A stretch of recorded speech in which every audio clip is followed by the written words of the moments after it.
저한테 문제 생길 것 같다. 했더니 한 검사님이 이거 징계줘야 되겠네. 관리자가 관리도 못하고. 그 다음에는 저도 조금 무서워지더라고요. 아,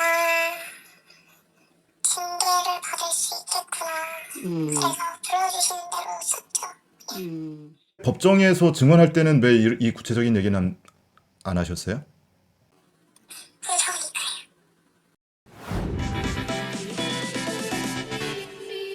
품격 있는 아재매 여러분 안녕하십니까? 빨간 아재입니다. 엊그제 있었던 정경심 교수의 7차 공판에 증인으로 나온 동양대 조교 김모 씨의 증언 혹시 들으셨습니까?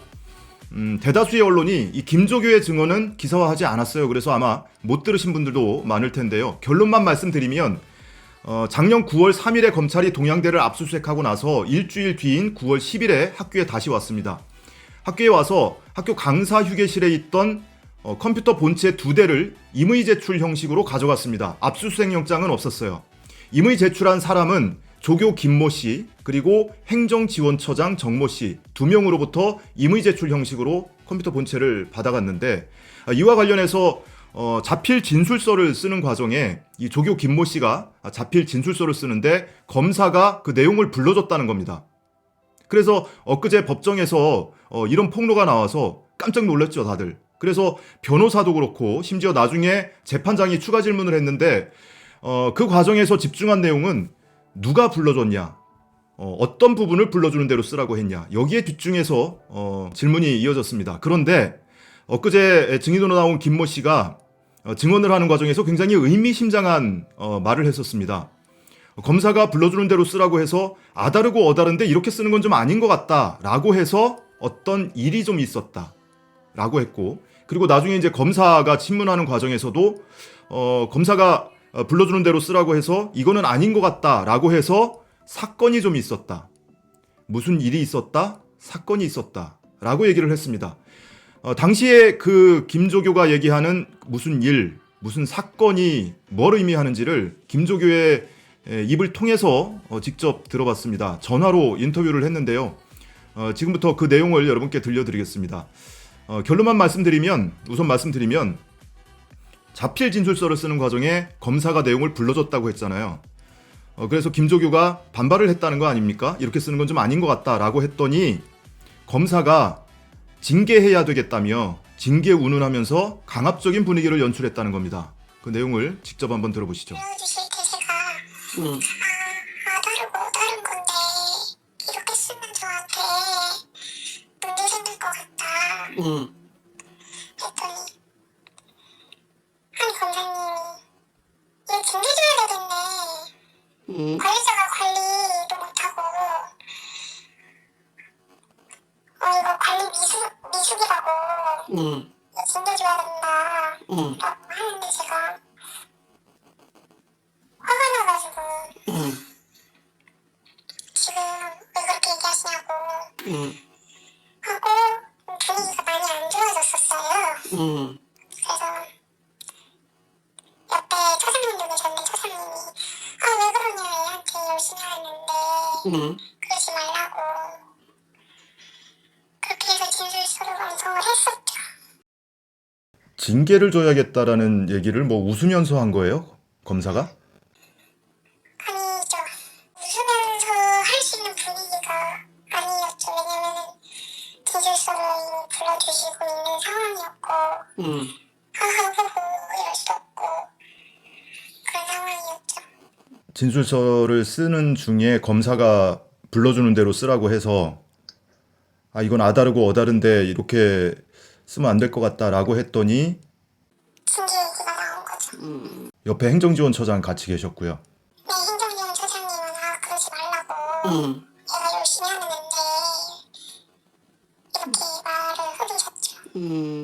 그 다음에는 어떻게 됐어요, 그러면? 그 다음에는 저도 조금 무서워지더라고요. 징계를 받을 수 있겠구나. 그래서 불러주시는 대로 썼죠. 저한테 이거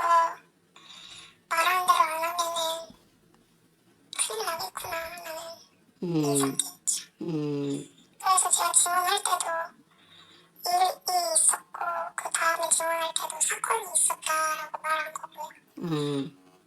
괜히 이거를 얘기를 하다 보면은 지원에 나가서 또 검사님들이 또 그러실까봐. 네, 이뿐만이 아니고 이 임의 제출 한 달여 뒤인 10월 15일에 이 김조교가 검찰에 출석을 해서 조사를 받았는데 이 조사받는 과정에서 당시에 임의 제출 당시에 강압적이었다, 무서웠다라고 진술을 했었다고 해요. 그런데 검사가 얼렁뚱땅 넘기면서 강압적인 분위기가 전혀 없었던 것으로 결국에 진술 조서를 작성하도록 한 내용입니다. 그것도 한번 직접 들어보시죠. 그리고 이후에 그럼 10월에도 이제 검찰에 출석해서 조사를 받았다고 했잖아요. 네, 그때 뭐 참고인 조사를 받은 건가요? 네, 참고인 조사요. 10월 15일에. 그때는 어떤 일이 있었어요? 그때는 이제 물어보시더라고요. 이게 강압적인 부분이 있었냐. 그래서 네, 있었다. 라고 하니까 그 방에는 수사관님들도 있고 검사님들도 있거든요. 그 검사님이 뭐 어느 부분에서 그러냐. 우리 강압적으로 했었냐 해가지고 그때 좀 키 작고 그러신 분이 나한테 징계를 줘야 되겠다 이렇게 얘기를 하셔서 나 솔직히 좀 무섭고 강압적으로 느꼈다 했더니 그 장난이잖아요 왜 그래요 이러시더라고요. 네.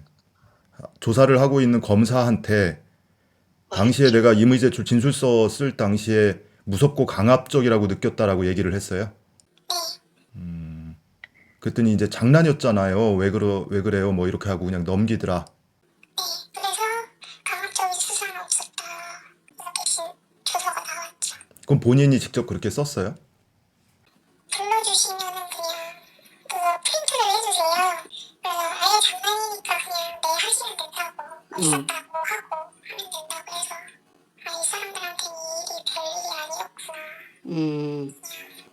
그러니까 그것 역시도 본인은 검찰에 출석해서 조사를 받을 때 당시 상황을 떠올리면서 무섭고 강압적이었다라고 진술을 했는데 검찰이 프린트를 해준 조서에는 강압적인 일은 전혀 없었다. 그 프린트를 해주실 때 뭐 강압적인 수사를 느끼신 적이 있으신가요? 라는 질문사항이 나오고 제가 답글로 적어야 되는 상황이었어요. 네. 그래서 이거 내라고 적으시면 된다 그래가지고 그래서 네 이렇게 적었죠. 아, 자필로. 그 검사가 그 조서 받을 때 질문 내용이 쭉 정리가 돼 있을 거 아니에요? 네, 그 첫 장에는 제가 답글로 써야 되는 부분이 있더라고요. 법정에서 증언할 때는 왜 이 구체적인 얘기는 안 하셨어요?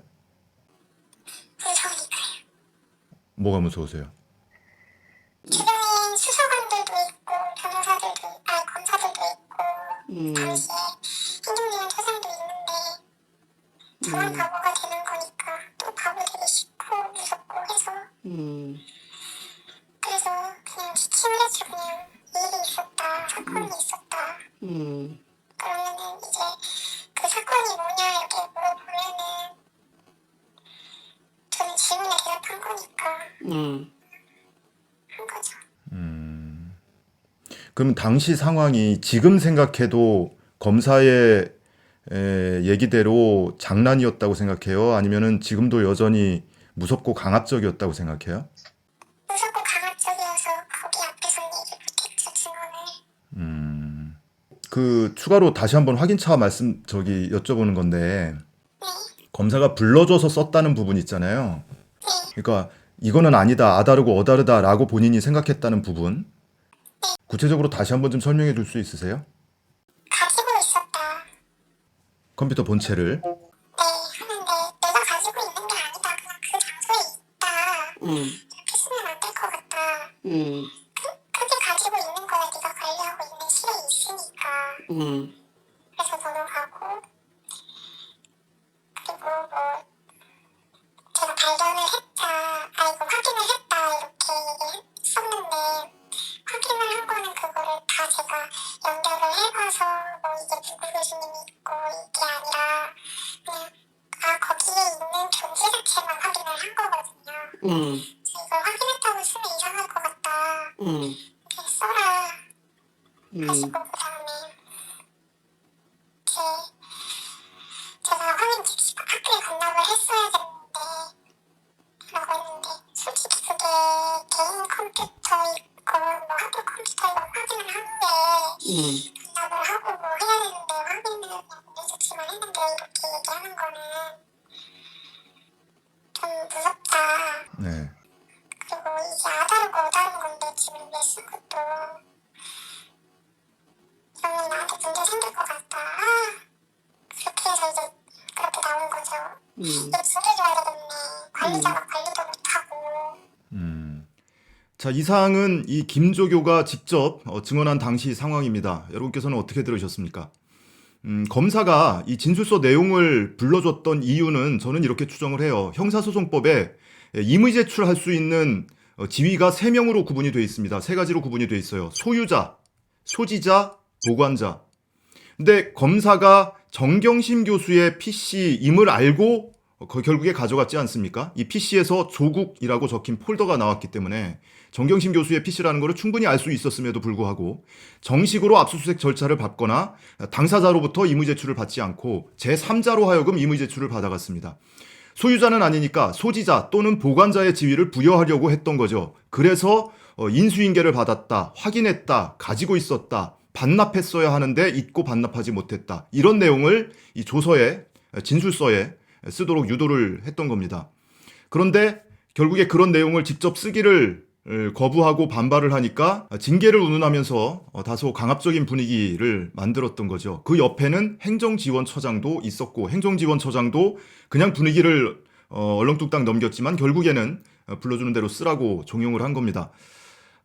이 김조교의 인터뷰가 거짓말일 가능성은 없겠는가를 생각을 해봤습니다. 근데 거짓말일 가능성은 별로 크지 않다고 생각을 해요. 왜냐하면 본인한테 실익이 없기 때문입니다. 오히려 본인이 이런 내용을 증언을 하고 주변 사람들한테 얘기하고 하는 과정에서 누군지도 모르는 사람한테 전화가 걸려와서 살해 협박도 하고 뭐 이런 상황이라고 합니다. 그래서 지금 굉장히 좀 두려움에 떨고 있고 저랑 이 인터뷰를 하는 과정에서도 여러분도 들어보셨겠지만 굉장히 덜덜 떨면서 인터뷰를 하고 있습니다.